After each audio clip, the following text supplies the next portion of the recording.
Hello friends, welcome to One Style Cooking. நாம இன்னைக்கு பார்க்க போற ரெசிபின்னு பாத்தீங்கன்னா ரொம்பவே சூப்பரான நல்ல சாஃப்ட்டான வெனிலா கேக் எப்படி செய்யலாம்ங்கறத பார்க்கலாம்.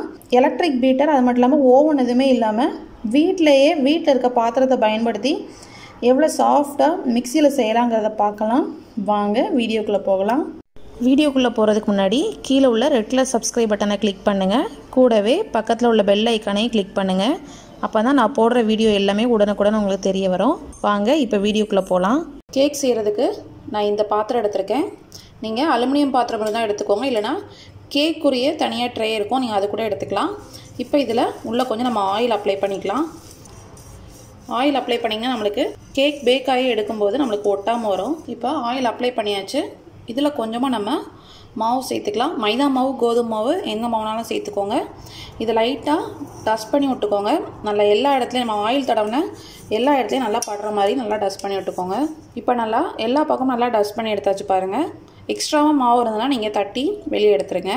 இன்னைக்கு நம்ம blender யூஸ் பண்ணி பண்ண போறோம். நீங்க இதே process-ஐ hand whisk யூஸ் பண்ணியும் பண்ணலாம். இல்லனா பீட்டர் எலக்ட்ரிக் பீட்டர் யூஸ் பண்ணி நம்ம செய்யலாம். இப்போ ஒரு blenderல 2 முட்டை சேர்த்துக்கலாம்.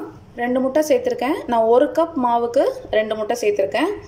இப்போ இதுல ஒரு 1/2 கப் அளவு சுகர் சேர்த்துக்கலாம். நான் இது பவுடர் பண்ணி சுகர் சேர்க்கல. டைரக்டாவே சுகரை சேர்த்துட்டேன். இது கூட ஒரு 1/4 கப் போல நம்ம நார்மல் ஆயில் சேர்த்துக்கலாம். நம்ம குக்கிங் ஆயில் இருக்கும்ல, sunflower ஆயில் அந்த மாதிரி ஆயில் சேர்த்துக்கோங்க. இப்போ இத மூடி நல்லா blend பண்ணி எடுத்துக்கலாம்.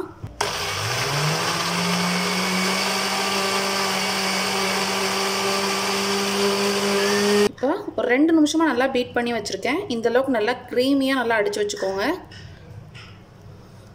இப்போ இன்னொரு பாத்திரத்துல இந்த மாதிரி ஒரு சளிப்பு வச்சு இதுல 1 கப் போல மைதா சேர்த்திருக்கேன். 1 கப் மைதாக்கு 1 டீஸ்பூன் போல பேக்கிங் பவுடர். பாருங்க நான் பேக்கிங் பவுடர் வந்து இந்த பிராண்ட்ல யூஸ் பண்றேன். உங்களுக்கு எந்த பிராண்ட் கிடைக்குதோ அதை வந்து நீங்க யூஸ் பண்ணிக்கோங்க. 1 டீஸ்பூன் போல பேக்கிங் பவுடர் சேர்த்துக்கோங்க. அதே மாதிரி பேக்கிங் சோடா, நம்ம நார்மல் சமையல் சோடாலாம் இருக்குல்ல, அந்த மாதிரி சோடா வந்து ஒரு 1/2 டீஸ்பூன் சேர்த்திருக்கேன். இதெல்லாம் சேர்த்து இந்த மாதிரி நல்லா ஃபில்டர் பண்ணிக்கோங்க. நமக்கு கட்டிகள் ஏதாவது இருந்துச்சுன்னா நமக்கு கட்டி எதுவுமே இல்லாம நமக்கு பியூரா கிடைக்கும். இந்த மாதிரி சலிச்சு எடுத்தாச்சு. இப்போ ஏற்கனவே நம்ம மிக்ஸில வந்து இந்த எக்கெல்லாம் பீட் பண்ணி வச்சிருக்கோம். இதுல நம்ம சலிச்சு வச்சிருந்த மாவை கொஞ்சம் கொஞ்சமா சேர்த்து நல்லா மிக்ஸ் பண்ணிக்கோங்க. மாவு போட்டு மிக்ஸ் பண்ணும்போது ஒரே டைரக்ஷன்ல தான் மிக்ஸ் பண்ணணும் கேக்குக்கு. இப்போ நான் எல்லா மாவையும் சேர்த்துக்கிறேன். இப்போ கட்டி எதுவும் இல்லாம நல்லா ஈவனா மிக்ஸ் பண்ணிக்கோங்க. இப்போ நல்லா மிக்ஸ் பண்ணியாச்சு. ஆனா நமக்கு கன்சிஸ்டன்சி பாத்தீங்கன்னா ரொம்ப திக்கா இருக்குது. இந்த சமயத்துல நம்ம கொஞ்சம் கொஞ்சமா பால் சேர்த்து நல்லா மிக்ஸ் பண்ணிக்கோங்க. பால் வந்து நல்லா காய்ச்சி ஆற வச்ச பால் தான் யூஸ் பண்றேன். நீங்க பால் வேண்டாம்னு நினைச்சீங்கன்னா எக்ஸ்ட்ராவா கொஞ்சமா ஆயில் சேர்த்துக்கோங்க. உங்களுக்கு கரெக்ட்டா இருக்கும்.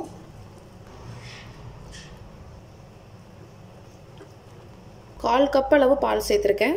இது கரெக்ட்டா இருக்கும் உங்களுக்கு. இப்போ நல்லா மிக்ஸ் பண்ணியாச்சு. இதுல இப்போ 1 டீஸ்பூன் போல வெனிலா எசன்ஸ் சேர்த்துறலாம். எல்லாம் சேர்த்து நல்லா மிக்ஸ் பண்ணிக்கோங்க. இதோட கன்சிஸ்டன்சி பாத்தீங்கன்னா இந்த அளவுக்கு இருக்கணும். இதான் கரெக்ட்டா இருக்கும். ரொம்ப கட்டியாவும் இல்லாம ரொம்ப தண்ணியாவும் இல்லாம இந்த அளவுக்கு வச்சுக்கோங்க. இப்போ நம்மளோட கேக் மிக்சர் ரெடி ஆயிடுச்சு. இப்போ நம்ம ஏற்கனவே டஸ்ட் பண்ணி வச்சிருந்த அந்த பாத்திரத்துல நம்மளோட கேக் மிக்சரை ஆட் பண்ணிரலாம். இப்போ இந்த பாத்திரத்தை லைட்டா 2 டைம் இந்த மாதிரி டேப் பண்ணுங்க. ஏன்னா நமக்கு அந்த ஏர் பபிள்ஸ் ஏதாவது இருந்துச்சுன்னா நமக்கு போய்டும். இப்போ நம்ம இதை பேக் பண்ணிரலாம். கேக் பண்றதுக்கு நான் இன்னைக்கு இந்த மாதிரி ஒரு பாத்திரம் எடுத்துர்க்கேன். இப்போ அடுப்பு ஆன் பண்ணி மூடி வச்சு ஒரு 5 நிமிஷத்துக்கு நல்லா ஹை ஃப்ளேம்ல வச்சிருங்க. அப்பதான் நமக்கு அந்த ஹீட் எல்லாம் நல்லா பரவி நிக்கும். இப்போ 5 நிமிஷம் ஆயிடுச்சு. பாத்திரம் ரொம்ப ஹீட்டா இருக்குது. இப்போ இது உள்ள ஒரு ஸ்டாண்ட் ஏதாவது வச்சுக்கோங்க. இன்னைக்கு நான் வந்து ஒரு மூடி தான் வைக்கிறேன். நார்மல் டிஃபன் பாக்ஸோட மூடி தான். நீங்க இதுக்கு பதிலா நீங்க ஸ்டாண்ட் கூட யூஸ் பண்ணிக்கலாம். இப்போ கவனமா நம்மளோட கேக் ட்ரேயை அதுல வச்சுக்கோங்க. சென்டர்ல கரெக்ட்டா வச்சுக்கோங்க. நமக்கு சுத்திலும் பாத்தீங்கன்னா நமக்கு கேப் இருக்கணும். இந்த மாதிரி நம்ம பாத்திரத்தை வச்சுட்டு இப்போ மூடி வச்சிரலாம். அடுப்பை வந்து சிம்ல வச்சுக்கோங்க. இப்போ பாத்திரத்துல உள்ள ஹோலை வந்து நான் இந்த மாதிரி ஒரு பேப்பர் வச்சு க்ளோஸ் பண்ணி வச்சிருந்தேன். இப்போ இது ஒரு 1/2 மணி நேரம் நல்லா பேக் ஆகட்டும். உங்களுக்கு கேக் நல்லா மேலே எழும்பி வருது நல்லாவே தெரியும். இப்போ 30 ல இருந்து 35 மினிட்ஸ் வரை நல்லா குக் ஆயிருக்கு. இப்போ நம்மளுக்கு கேக் ரெடி ஆயிடுச்சு. கேக் நல்லா வெந்திருக்கு. இப்போ கேக் குக் ஆகிருக்காங்கிறது பார்க்குறதுக்காக இந்த மாதிரி ஒரு டூ பிக்ஸ் இல்லைனா ஒரு கத்தி ஏதாவது வச்சு இந்த மாதிரி டிப் பண்ணி பாருங்கள் எங்கேயுமே ஒட்டாமல் வந்திருக்கு பாருங்கள். நம்மளோட கேக் சூப்பராக ரெடி ஆகிடுச்சு.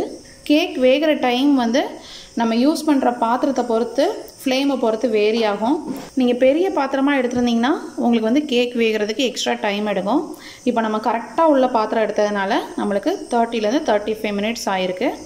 இப்போ இதை வெளியே எடுத்து நம்ம ஆற வச்சிடலாம். இப்போ கேக் நல்லா ஆறிடுச்சு. சைடில் அந்த எட்ஜஸ் பார்த்திங்கன்னா அதாவே நம்மளுக்கு நல்லா விட்டு வந்திருக்கும். இப்போ இதுக்கும் இந்த மாதிரி ஒரு நைஃப் வச்சு நல்லா எல்லா இடத்துலையும் இந்த மாதிரி சுற்றி இந்த மாதிரி பண்ணி விட்ருங்க. இப்போ ஒரு பிளேட் வச்சு கவர் பண்ணி நம்ம மாற்றி போட்டுடலாம். லைட்டாக மேலே மட்டும் 2 தட்டு தட்டுங்க. இது வேறு ஒன்றுமே இல்லை, நம்ம அந்த மாவு மேலே கோட்டிங் போட்டோம்ல அந்த மாவு கோட்டிங் தான். இப்போ நம்ம கேக்கை மாற்றி போட்டுடலாம். கேக் நல்லா நம்மளுக்கு சாஃப்டாக ரெடி ஆகிடுச்சு. நம்ம ப்ரெஸ் பண்ணி பார்க்குறப்பே தெரியும் உங்களுக்கு. நான் லைட்டாக தான் ப்ரெஸ் பண்ணுறேன், ஆனால் ரொம்ப சாஃப்டாக இருக்குது. இப்போ கேக் எப்படி குக் ஆகிருக்குங்கிறத நம்ம கட் பண்ணி பார்த்துடலாம்.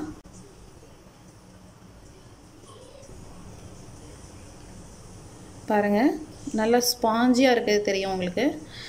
ரொம்பவே சாஃப்டாக இருக்கும். நம்ம வீட்டிலையே ரெடி பண்ணிடலாம். நம்ம ஓவன் வேணும் அந்த மாதிரிலாம் எதுவுமே தேவையில்லை. ஓவன் பிளெண்டர்லாம் தேவையில்லை. ரொம்ப சூப்பராக ஹெல்த்தியாக ரெடி பண்ணியாச்சு. ரொம்பவே சாஃப்டான நம்மளோட வெனிலா கேக் ரெடி ஆகிடுச்சு. ரொம்பவே சூப்பரான நம்மளோட சாஃப்டான வெனிலா கேக் ரெடி ஆகிடுச்சு. ஈஸியாக நம்ம எப்படி பாத்திரத்தில் எலக்ட்ரிக் பீட்டர் எதுவுமே இல்லாமல் எப்படி செய்யலாங்கிறத பார்த்தோம். நீங்களும் உங்கள் வீட்டில் இந்த ரெசிபி ட்ரை பண்ணி பாருங்கள். கண்டிப்பாக அந்த ரெசிபி பிடிக்கும்னு நினைக்கிறேன். இந்த ரெசிபி பிடிச்சிருந்துச்சுன்னா நம்ம சேனலை லைக் பண்ணுங்கள், ஷேர் பண்ணுங்கள், சப்ஸ்கிரைப் பண்ணுங்கள், மறக்காமல் கமெண்ட் பண்ணுங்கள். தேங்க்யூ.